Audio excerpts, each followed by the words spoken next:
안녕하십니까, 김원입니다. 우리 전국 유튜브 구독자 여러분, 우리 아프리카TV 시청자 여러분, 오늘은 조금 무거운 이야기로 먼저 출발을 하도록 하겠습니다. 2018년 2월 14일 오늘 날짜로 제가 어제 2월 13일 진행하고 많은 분들에게 이 용의자를 찾습니다 라는 걸로 문신의 특징 및 현재 체형까지 사진을 공개했던 한정민이 오늘 날짜로 사망한 채 발견이 됐습니다. 현재 기존에 있는 유튜브 영상을 내려야 되는지 말아야 되는지에 대한 고민이 조금 있었습니다. 사실 그 영상은 사건에 대한 정리도 있고, 그리고 앞으로 좀 걱정해야 될 부분도 같이 있는, 앞으로 게스트하우스 하시는 분들의 생계에도 좀 엄청난 영향을 끼쳤다라는 그런 방송도 있었기 때문에 총 두 가지를 초점을 맞췄었습니다. 근데 그 중에 한 가지인 용의자의 사진이 있는데 사망을 한 상태로 확인이 됐기 때문에 어떻게 할까 고민을 하다가 그 사건에 대해서 마지막으로 한번 보완을 해서 정리하는 게 맞다라고 판단을 하고 오늘 바로 이 이야기를 시작하고자 합니다. 오늘 3시 1분경입니다. 오늘 오후 3시 1분경 천안 동남구 신부동에 있는 한 모텔에서 사망한 채 발견이 됐습니다. 보시는 바와 같이 이 모텔은 그렇게 높지 않은 모텔이긴 하지만 어찌되었든 외부에서 출입하게 되면 바깥쪽에 다 보일 수 있는 부분이라 외부의 침입 흔적은 전혀 존재하지 않는 상태입니다. 많은 분들이 자살을 했다고 하니까 혹시 누군가에게 살해당한 게 아닐까라는 의심을 하실 수도 있을 것 같은데, 미리 말씀을 드리면 CCTV 결과상 들어가는 사람은 나오지만 그 이후에 그 방에 들어간 사람은 없습니다. 따라서 나온 사람이 없는 상태라면 그 방에는 단 한 명, 한정민만 있었고, 그는 그렇게 이곳에서, 그것도 욕실에서 자신의 생을 마감했습니다.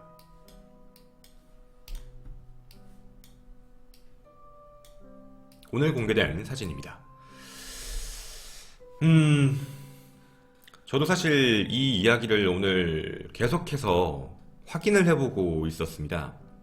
이유는 그렇게 오래 걸릴 것 같지 않았다라는 생각이었습니다. 금방 잡힐 거라고 생각을 했기 때문에. 그래서 계속해서 확인을 하고 있었던 상황인데, 제가 어제 방송을 하면서도 여러분에게 잡아야 됩니다, 잘 봐주십시오라고 부탁을 드렸던 이유는 이 사람이 꼭 살아있는 채로 잡히길 바랬기 때문입니다. 대부분 이제 극단적으로 자신의 용의선상이 좁혀오게 되면 심리적 압박감 때문에 자살할 수 있는 경우의 수도 분명히 없는 건 아니기 때문에 꼭 살아서 잡아야지 우리한테 남아있는 의문점들이 좀 풀린다라고 제가 생각을 좀 했었거든요. 근데 결국 산드라는 주검이 된 상태로 이렇게 나타나게 됐습니다. 사실 마음이 아프다 뭐하다의 문제보다도요, 이 살인마, 사실 이제 살인마라는 명칭도 못 붙입니다. 이 사람은 용의자였고 최종 피의자라고 결론을 받을 수 없게 됐습니다. 공소권이 없어졌거든요. 사람이 죽었기 때문에 공소권 없음으로 검찰에서 아마 처리를 할 겁니다. 하지만 경찰은 마지막까지 끝까지 조사는 하겠다라고 얘기는 했는데요, 이 사람은 자신의 죄에 대해 자백을 하지 않았고 왜 죽였는지, 어떻게 죽였는지 말없이 가버렸습니다. 따라서 망자니까 뭐 함부로 얘기한다 뭐한다에 다 떠나서 이 사람은 용의자로서만 끝났습니다. 실제 피의자는 아니었던 거죠. 하지만 한 가지 알아두셔야 될 건 있습니다. 그렇게 죽어도 형법상에서, 대한민국 법상에선 공소권 없음으로 현재까지는 무죄죠. 그리고 앞으로도 무죄일 것입니다. 공소권이 없기 때문에. 하지만 우리들에겐 그게 아닐 거라고 생각이 듭니다. 제가 이 사건에 대해서 궁금했던 건, 그리고 우리에게 남는 점은 총 3가지입니다. 제가 어떤 게 제일 궁금했던 거냐면 바로 첫 번째입니다. 왜 죽였냐입니다. 사실 우리가 왜 죽였냐에 대한 부분은 어느 정도 유추는 합니다. 뭐냐면 이미 과거에도 약간의 전과, 즉 뭐 절도도 있었지만 성범죄와 관련되어 있는 부분에 의해서 현재 조사를 받고 있었고, 그게 이제 출석이 불응돼서 한번 밀렸던 게 있었기 때문에 우리가 그거에 대해서 그대로 끌고 와서 이것도 성범죄를 저지르려고 하다가 죽인 게 아닐까라고 의심할 수 있는 게 맞습니다. 그게 틀렸다는 건 아닙니다. 근데 이것도 확인을 해봐야 되는데, 이미 고인이어서 확인이 불가능한 거이죠. 이게 그리고 왜에 대한 부분이 중요할 수밖에 없냐면 두 번째 의문점 때문입니다. 이 두 번째 의문점도 조금 어이가 없는 것 중에 하나인데요. 어디서 죽었냐가 문제입니다. 지금 사람을 어디서 죽였는지 자체가 확인이 안 돼요. 시신이 발견됐을 때 분명히 목을 졸라서 경부 압박 질식사로 죽었기 때문에 실질적으로는 이게 이렇게 죽여서 어디에서 죽였는지에 대한 확인이 불가능합니다. 뭐 혈흔이 있다거나 아니면 어서 뭐 폭행 흔적 아니면 어디가 깨져 있다거나 이런 게 나오면은 그럴 수 있다고 손 치는데 이미 목이 졸려서 사망한 상태로 흉가에서 발견됐기 때문에 이게 집안에서 사망해서 옮겨진 건지 아니면 흉가에 끌고 가서 사망한 건지 더 큰 문제는 경찰 조사 결과에 따르면 피해자의 렌트카를 타고 다녔다고 합니다. 그러니까 피해자죠. 돌아가신 분의 자동차에서 지문이 나왔던 겁니다. 그리고 블랙박스에서 확인이 된 거예요. 이제 한정민의 지문이 나왔고 한정민이 실제로 탔다라는 얘기가 나와서 이게 어떻게 됐는지가 확인이 지금 이제 불가능한 겁니다. 뭐 예를 들어서 현재는 나와 있는 상상 중에는 대부분 게스트하우스는 혼자 여행을 하잖아요. 어딘가 가고 싶다, 뭘 보고 싶다라고 했을 때, 그거 내가 데려다 주겠다. 라는 식으로 해서, 뭐 데려가서 범죄를 저질렀다 해서 그걸 갖고 데리고 와서, 이제 그거를, 이제 그분을, 시신을 안에 흉가에 넣어놨는지, 이거는 알 수가 없습니다. 그러니까 왜 했고, 어디서 했는지 자체가 문제입니다. 가장 마음 아픈 건, 당연히, 피해자일 겁니다. 하지만 그 다음 마음이 아픈 건 저는 피해자의 유족들이라고 생각하는데요. 피해자의 유족분들은 자신의 딸이 그냥 어떻게 보면 자신의 뭔가 뭐 스트레스를 받는다거나 아니면 자신의 여행, 뭔가 좀 힐링을 위해서 갔던 제주도 여행에서 그런 말도 안 되는 일을 당했음에도 불구하고 도대체 왜 죽어야만 했는지 그리고 어디서 죽었는지도 모르는 상황이 돼버린 겁니다. 누구도 알 수가 없습니다. 이렇게 유족 입장에서 보면 이 사건은 꼭 잡혔어야만 합니다. 그리고 들었어야 됩니다. 도대체 왜 죽였냐고. 근데 이 사람은 어떠한 말도 없이 그리고 유서, 이유, 사유 그 어떤 것도 없이 그렇게 죽었습니다. 많은 이야기들이 나오기 시작합니다. 압박감 때문에 자살을 했다. 술 먹고 압박감 때문에 못 이겨서 자살을 했다. 유서를 못 썼다는 건 혹시 뭔가 타살 의혹이 있는 게 아닌가 뭐 이런 얘기 하시는 분들도 많았고요. 하지만 CCTV엔 남는 게 없었고요. 사실 근데 저는 이런 의문점을 제시하고 싶은 게 아닙니다.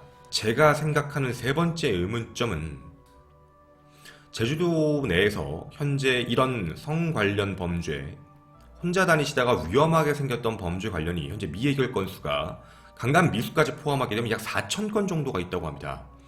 근데 그 4,000건 중에 한정민과 관련되어 있는 사건이 있을까 없을까에 대한 부분도 조사를 못했습니다. 조사를 현재 못한 상태라서 경찰은 원래 잡고 나면 여죄까지 추궁을 하려고 준비를 했던 거였는데 그 여죄를 추궁할 수 없는 상태가 사실 돼버렸습니다. 제가 제주도가 나쁘다고 얘기하는 게 아니라 제주도는 지리적 특성상 발달이 잘 안 돼, 발전이 안 된 지역도 굉장히 많고요. 가보신 분들도 많이 아시겠지만 9시 이후에는 편의점을 제외하고는 거의 모든 가게들이 다 닫습니다. 그리고 사실 관광객들이 많다라는 부분도 있고 너무 많은 사람들의 유동인구도 많기 때문에 왜냐면 내륙 사람들이 왔다 갔다 하는 경우도 많고 피해자 뭐 사건이 터지게 되면 범위가 굉장히 넓어지기 때문에요. 확인하기가 좀 쉽지 않기도 합니다. 어쨌든 강간미수라던가 이런 부분에 대해서는요. 뭐 처리가 안 된 사건들에 대해서 그런 분들이 약 4,000건 정도가 있다라는 얘기를 들었는데 이 부분에 대해서 여죄를 추궁하려고 준비를 했지만 이 부분까지도 확인이 안 된 상태로 그렇게 사망했습니다. 사실 모르겠습니다.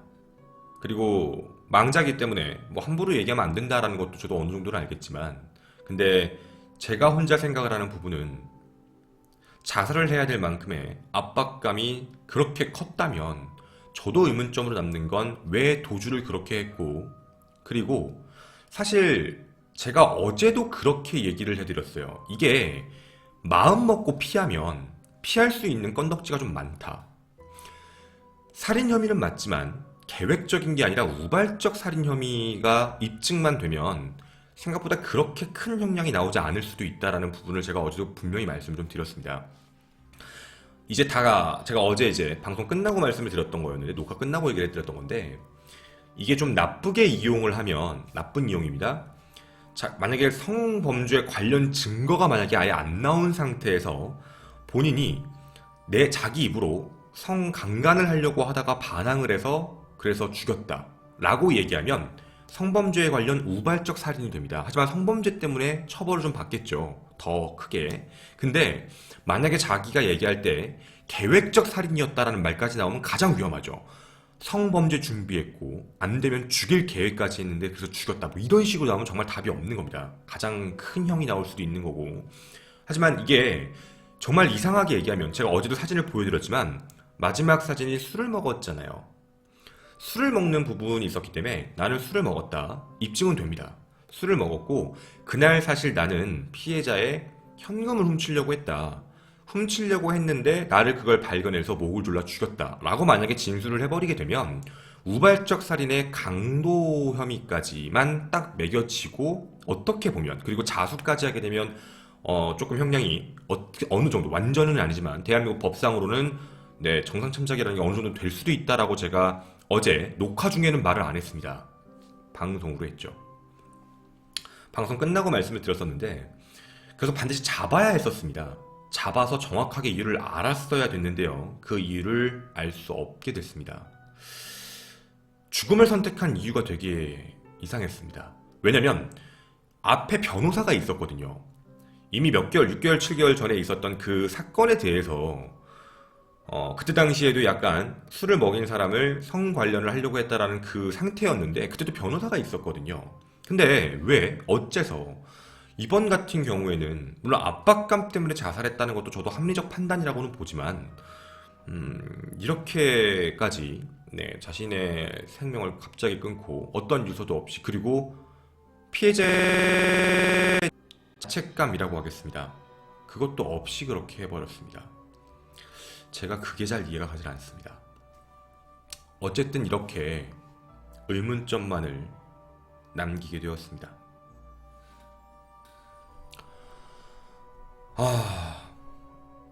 이 일이 해결되길 바랬었는데 네, 해결되지 않았습니다. 생각 고인의 명복을 빌고, 피해자입니다. 피해자의 명복을 빌고 피해자 유족분들이 덜 아프셨으면 좋겠습니다. 그리고 한정민이 꼭 알아뒀으면 좋겠습니다. 무죄로 끝내고 싶었는지 모릅니다. 하지만 우리는 잊지 않을 겁니다. 지옥이 존재한다면 그 지옥에서 죗값 톡톡히 치르시길 바랍니다. 보안편 김원이었습니다. 감사합니다.